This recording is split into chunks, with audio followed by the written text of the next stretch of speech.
My name is Isisara Bey, and my content is Queen.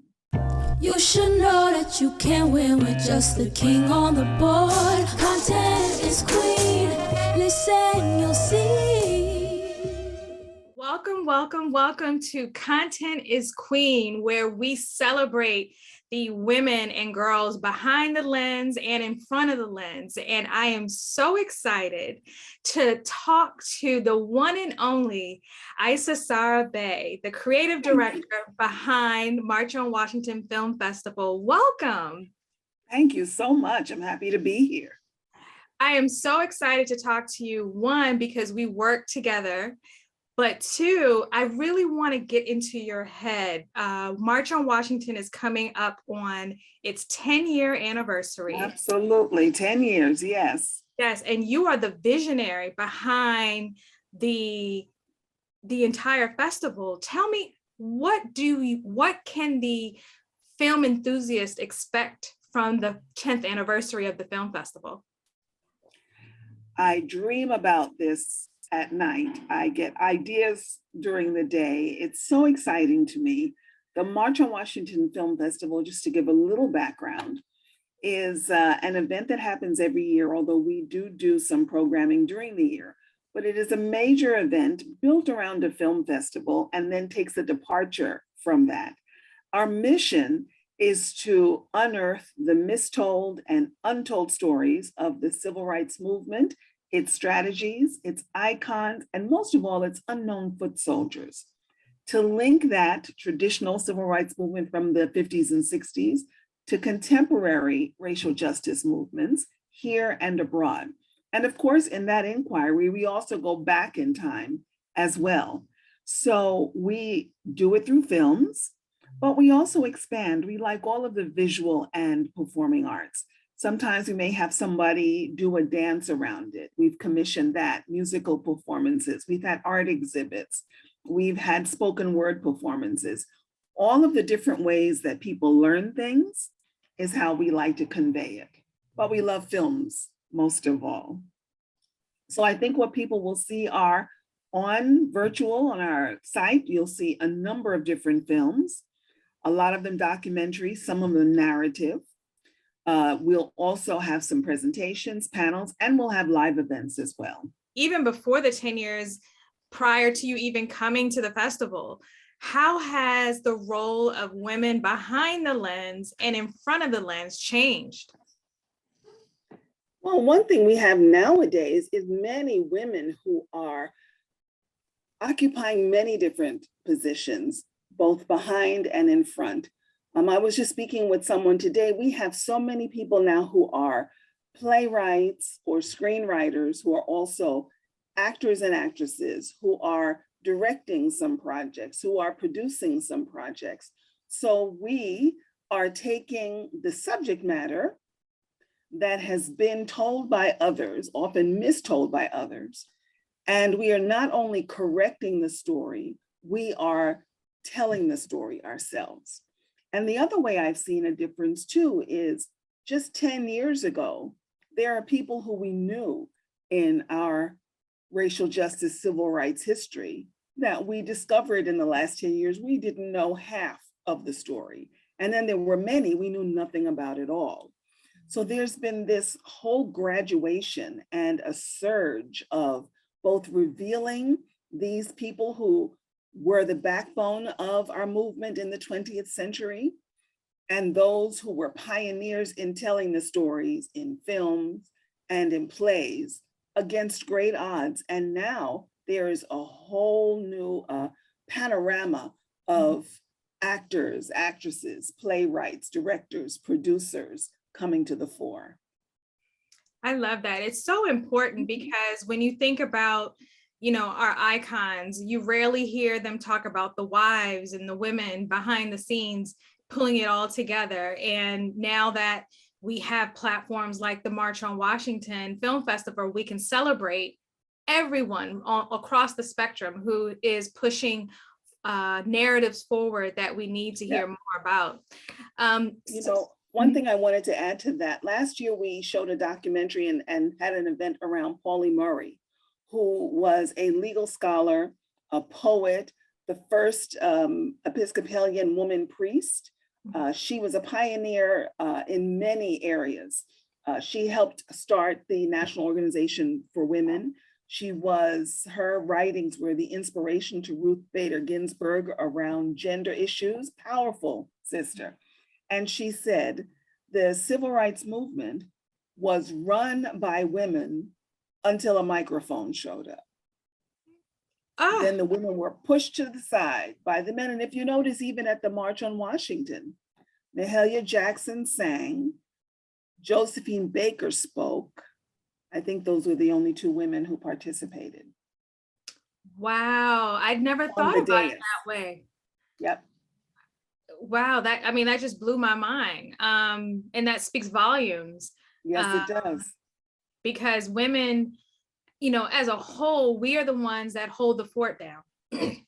We're the ones who come up and encourage and nurture and ensure that everyone's fed, everyone is taken care of, everyone is, where they're supposed to be. We're like this natural, we're the mothers, right? Mm-hmm. And being in a position where you're never celebrated, that has to do something to you personally. And then there's a ripple effect. So, but I think with many of the women of the movement, what was most important to them was racial justice. They were there for the cause. They were on front lines and behind the scenes of front lines. They were in a war and they knew it. Or as Big Daddy Kane says, we work, we get the job done. Absolutely, like only a woman can do. I love it. So what role do you see March on Washington Film Festival playing in getting more women both in front of and behind the camera? Our primary role is to tell these stories, connect to educators and students. We make a big effort to do that, and that grows every year. It's also important for us to do it not just in this country, but in other parts of the world, and not just the African American liberation struggle, but those of other BIPOC people, because they're parallels, because our story, our work has been an inspiration for liberation movements in other nationalities and races in other countries. So we have an obligation, we have a role. We're prime movers in a number of ways. And I think as the festival grows, we will be that place that provides inspiration and information, pulling the disparate pieces of history together. One other role that we have, which is wrapping up almost, it's not the way to say it, but when we started, there were a number of these civil rights icons who were in their 80s and 90s that we wanted to make sure they knew we honored them. And we've had several that have come to the festival and a couple that we missed. Our second event with the festival, Julian Bond was there. And we said to him, we want to do an event around you. We're going to be in touch. And he passed away 2 months later. So it's almost like a race against time to get some of these people and let them know we acknowledge them, we appreciate them, and to remind all of us that this is not a sprint, it's a long relay race. Absolutely. With the icons of the past and the new icons, the growing icons that are actively speaking out against social injustice, police brutality. How do you see film connecting those two groups together to appreciate one another and to make sure that one is not forgetting the other in this total package that we need to come together on to fight against social justice and everything that comes with that? Well, in a couple of ways. One way is now that we have these personal devices, film has played a pivotal role in bringing injustices to light. The video cameras that captured Rodney King to the phone that captured George Floyd. We see that quote unquote film is playing a role in bringing some of these incidents to the surface. Another way I think that it is making a big difference is different from 10 years ago. We have now so many different platforms. We've got so many cable stations and networks, during the civil rights movement, there was NBC, ABC, CBS, and maybe a little PBS. And now there's so many different places to tell these stories, which parallels the surge of young people and grown folk who are now creating the stories on film, doing the documentaries and the series and whatnot that was not available to us before. So we've got those different ways in which film is making a difference. And one new way, we are now seeing the space that virtual reality can play. Mm-hmm. It's making most of its headway now in gaming, but it's going to come more and more to the fore in ways that we have not imagined, from telling narrative stories to, for example, creating how-tos. I remember hearing a football player before the last election saying he was talking about voting and was surprised at the other number of players in the locker room who admitted they've never voted. And what happens in a voting booth? How do you do that? And they're not the exception. If we go in our communities or in our families, we'll meet that. So could VR be one of those things where a person can put on the headgear and see what it's like to go vote, how you do it, what the mechanisms are, what to expect when you get in there? That's just one of the ways I think that virtual reality will begin to make a difference in the ways we tell the stories and the reach of the stories we tell. Absolutely. I think it's going to open up a whole new pathway of opportunities that if you have the creativity, innovation, and motivation, it'll definitely be a great way to drive engagement, revenue opportunities. The pathway forward is, super significant. And I pray that women, people of color stay curious about this industry, because it's going to continue to grow in ways that we're not accustomed to seeing. One of the things that I was very intrigued about was to get your opinion or your perspective on more women getting into the film industry. There was a time where you barely saw us outside of being an actress or maybe a PA here, but now we have all of these pioneers, these icons who are both in front of the camera and behind the camera as well. What do you think what has changed in the industry to allow for this great growth of women taking these leadership roles? Well, consciousness has changed and growing. It's not that we as minority people were not aware that there were positions we just could not get into, but the raising of consciousness along with the power of the times. So earlier on in my professional career, I went from radio to television to the film business. And at that time, there was an awareness that we were getting more roles in films and on television, but not as many behind the scenes, and not even just producer and director. There are a world of occupations behind the scene that are unionized or are passed down legacy within families. When I worked in the film business, I watched the grips or best boys or editors. It was father and son, mostly men, and next generation. So we did not have an opportunity, not being in that legacy line, to get in. But there are now more and more places where organizations are taking a stand around forcing institutions. Oscar So White was a campaign around that. And then in 2020, we watched the same thing happen in the theater world, pushing the established Broadway houses and the folks who make plays to do more on our subject matter and put more faces of color on stage, but also behind the scenes as well as costumers and stagehands and lighting people. So again, it's slow, but we're pushing. And I think the more that we're organized, another area that I think has come to the fore is having people of color as agents and managers, because that agent role, agent, manager, lawyer, that role there connects the studios and networks with the talent and the writers, the above the line people, the actors, writers, producers, et cetera.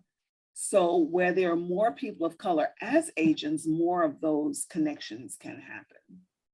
That is spot on. I love the work that March on Washington is doing with the workshops that speak specifically to the above the line roles and negotiating those contracts and minding your movie business. If you are watching this, please head over to marchonwashingtonfilmfestival.org, register, they're free. So if you are looking to drive your career forward, you have to know the business side. So definitely check out Mind Your Movie Business with the March on Washington Film Festival. And here's I have two last questions. Okay. We're talking about the next generation of women. What would you tell young Isisara about this journey now that you're in this place, now that you have these experiences? What would you say to young Isisara who is looking with bright-eyed, bushy-tailed, ready to take on the world? Yes. Well, you know, we learn best from the things that we have fallen short on. And I would say, I would tell myself that it's important to understand the financial workings of the entertainment business, contracts and budgets, particularly budgets when you're on a shoot, you know, the regular time, the gold time, overtime, the categories. I think that's vital. And that was an area where I needed more experience and should have pushed myself to do more along those lines. And then in the contracts, you know, the entertainment business is a business. And so one of the things that we are doing in the Minding Your Movie business is talking to the lawyers and the distributors about the paperwork that goes around, especially nowadays when rights are such a big deal. There was a period of time 20 years ago where it wasn't that important. Folks didn't realize they could safeguard their intellectual property. That term was just coming to the fore, but now folks are very aware. So a paragraph from someone else's work, or a photograph, or a snippet of a song, we know that with sampling, it could be a landmine. You put it out there, and then the next thing you know, someone's saying, "Hey, that's mine." Where's my check? I'm just, that's another place that I've learned from. I think underneath it all, I would just say, have confidence, have more confidence. When I was in the film business, there were not a lot of African Americans there or people of color in the studio system, particularly on the creative side. There were some in the legal department, there were some in accounting and in HR and public affairs, external affairs, corporate affairs. Those were the first areas where minorities were like put in and sometimes relegated in. But the other on the creative side was much more difficult. And so I would say to have patience, but determination to make sure that people who don't, even folks who are liberal, may not always know that we, as people of color, may have a different worldview, a different way of looking at things. It's innate in all of us to assume that the majority culture is the quote unquote right way to do things or the right perspective on things. So A, understanding our own history and perspective, and B, finding the ways to stand up for it and incorporate it into the work is really important. Absolutely. I love that. You know, confidence is key. This, you know, Girl, who you telling? Believe in yourself. Just something I tell myself every day. Your point of view is valid. You don't have to, because we, in so many ways, we live up to what we think other people want or expect of us, or we want their approval in so many ways. As I get older, I notice more and more the many different ways that I still seek the approval of others, as if they know what's right for me more than I do. So Ooh, trusting my yes, own inner voice, yes. trusting one's own inner voice is so important. I always say to my daughters, even, friends who are going through things, I feel like God speaks to women at a more intimate level because of this. Um, I feel like God whispers to me all the time. And when I ignore those affirmations, or I always go wrong. Mhm. And so I think it's trust. because we have a womb.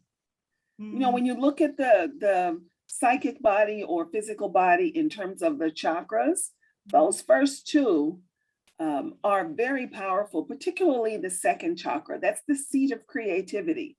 Everyone has creativity, but we have it to the level where we can create life. And so creating life as well as creating ideas, creating emotional states, creating movements, that's inherent in the female part of the human race, or those feminine aspects. And I think that's what's going to revolutionize everything that we do in 2022 and beyond. So I love that. I am so honored to be here with you. And I thank you so much for sharing your wisdom and your influence.